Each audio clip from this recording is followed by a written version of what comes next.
اهلا بيكم في قناة كروشيه وفينتيلز. النهاردة هنبدأ سلسلة جديدة من فيديوهات الكروشيه هنتعلم فيها مع بعض نعمل الجراني سكوير بأفكار عصرية وجميلة جدا وسهلة للمبتدئين. هتقدري تعملي بيها شنط، بطاطين، مخدات، ديكورات للبيت بطريقة بسيطة ومتوضحة خطوة بخطوة. في أول مربع معانا هنستخدم خيط قطن متوسط السمك وإبرة كروشيه مقاس 3 مللي، ومحتاجين مقص وإبرة تنظيف علشان نخفي الخيوط. يلا بينا نبدأ. أول حاجة هنعملها هي الدايرة السحرية، ودي بنبدأ بيها دايما مربعات الجراني سوير. بعدين بنعمل 3 سلاسل ودي بتتحسب كأول عمود،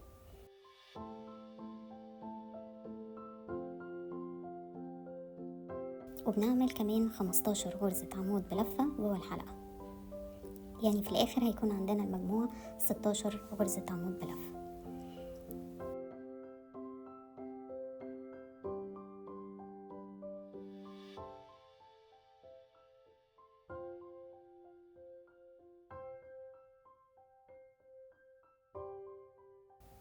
بعد ما بنخلص الدايرة الأولانية بتاعتنا بنشد الخيط كويس قوي عشان ما يسيبش فراغ في نصها، وبنوصل آخر غرزة بأول غرزة بغرزة منزلقة.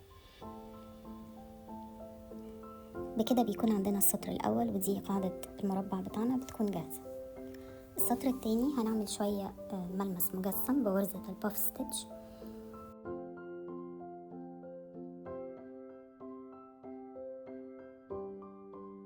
هنعمل غرزة باف ستيتش ب3 لفات من كل غرزة في الدايرة بتاعتنا.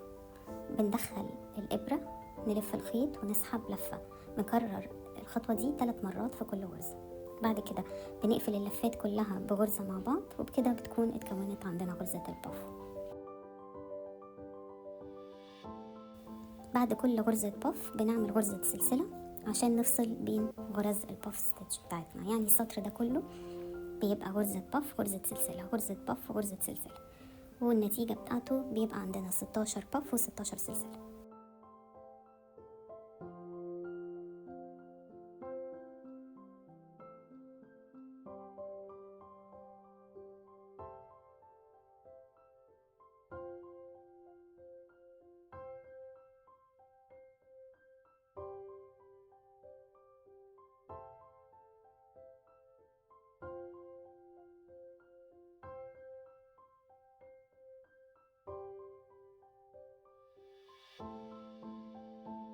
في آخر السطر بنقفل بمنزلقة في أول غرزة باف، وبعدين بناخد منزلقة تانية في المسافة اللي جنبها. دايما بنحب نبدأ من المسافة عشان الشغل يبقى مترتب أكتر.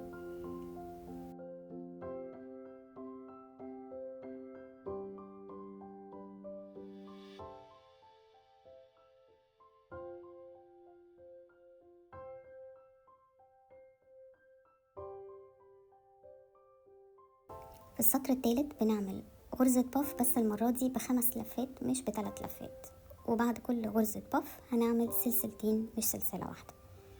بالشكل ده الدايرة بتاعتنا بتوسع من غير ما تكون مشدودة.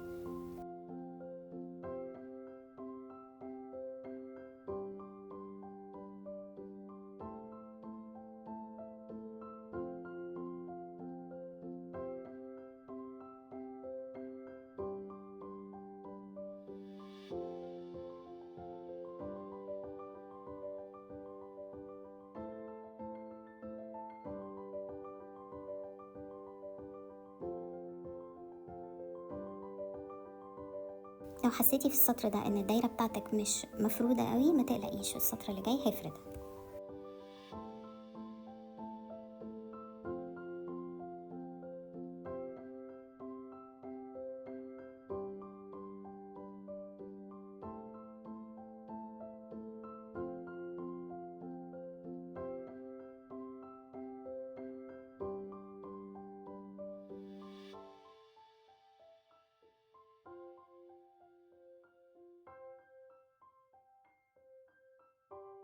السطر الرابع هنبدأ بغرزة سلسلة، وبعدين هنعمل 4 غرز نص عمود في كل فراغ بين غرز الباف.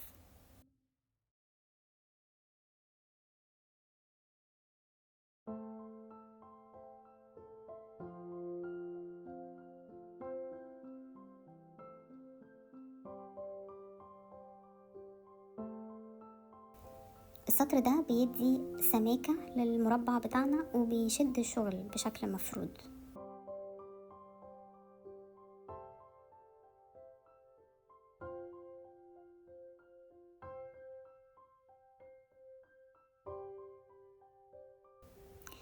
خلي بالك وانتي بتشتغلي دايما حاولي تظبطي شدة ايدك في الغرز اللي هو بيتسمى التنشن بتاع الشغل، علشان كل الغرز دي يطلع شكلها زي بعض ويطلع في الاخر المربع متناسق وشكله جميل.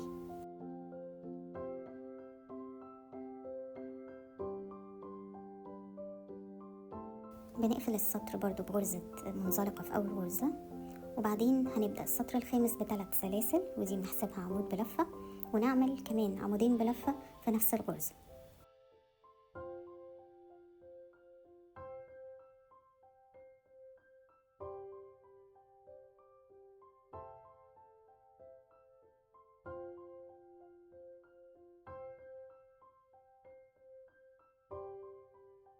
بعدين هنعمل سلسلتين وهنعد 3 غرز نفوتها ونكرر نفس ال3 غرز عمود بلفة في الغرزة الرابعة.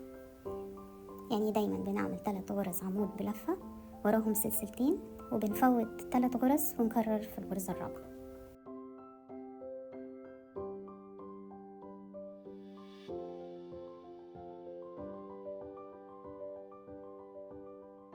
ده اخر سطر باللون الخيط ده معانا، فهنقفل بغرزة وصلة خفية الانفيزبل جوين بدل ما نعمل غرزة منزلقة في اول غرزة، دي شكلها بيكون انضف واحترافي اكتر. بندخل الابرة من تحت تاني غرزة وبنرجع تاني ندخلها في نفس الغرزة اللي خارج منها الخيط، وبعدين بنخبي طرف الخيط بنخيطه كويس في ظهر الشغل.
دلوقتي هندخل اللون التاني معانا، هنثبت الخيط في اي فراغ بغرزة منزلقة وهنعمل 3 سلاسل هتتحسب عمود بلفة، وكمان هنعمل 4 غرزة عمود بلفة في نفس الفراغ ده، كده نص الكورنر الاولاني.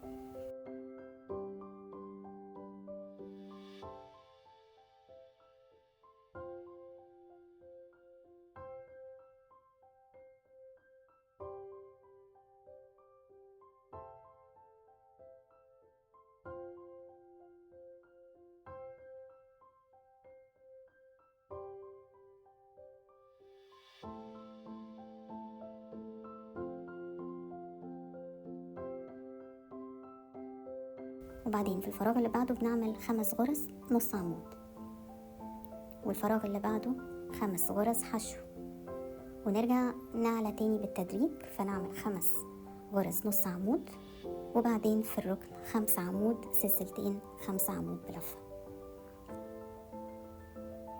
السطر ده بيدي شكل مربع بدل الدايرة.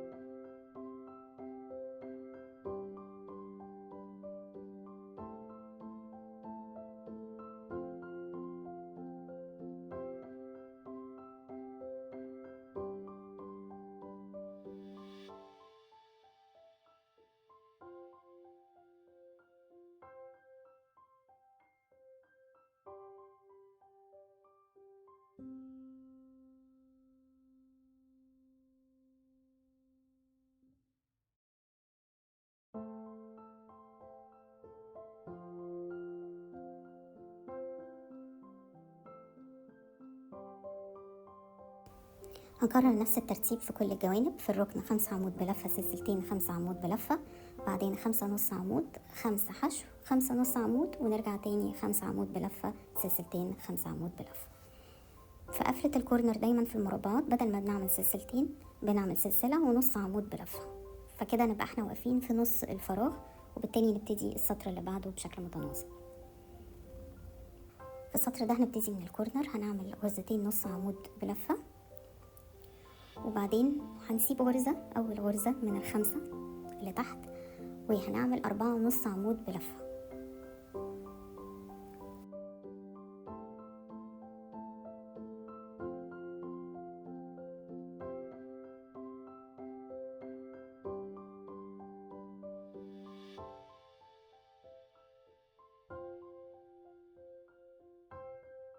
في السطر ده دايما بنسيب أول غرزة من الكلاستر بتاع الخمس غرز اللي عملناهم في السطر اللي فات، فهنسيب أول غرزة بعد كده ونعمل 4 غرز حشو.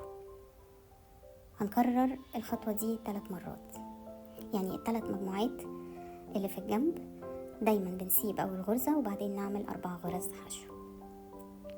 آخر مجموعة اللي عند الكورنر دي بتكون نص عمود بلفة، برضو بنعمل 4، وبعدين في الكورنر بنعمل 2 نص عمود بلفة، سلسلتين 2 نص عمود بلفة. هنكرر ده في كل الجوانب.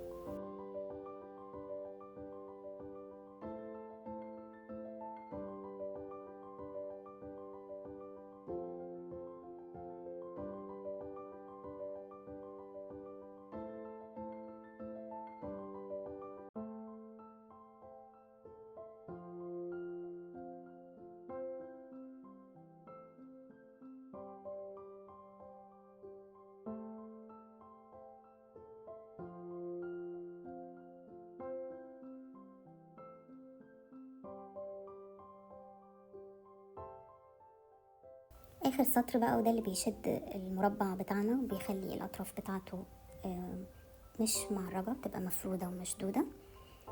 ده كله هنعمله غرزة نص عمود بلفة.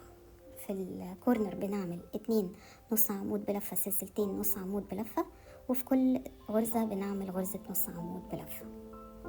في اخر السطر طبعا بنقفل، عشان ده اخر سطر، بنقفل بانفيزبل جوين او الوصلة الخفية اللي اتعلمناها مع بعض، وبنخبي طرف الخيط ونخيطه في ظهر الشغل.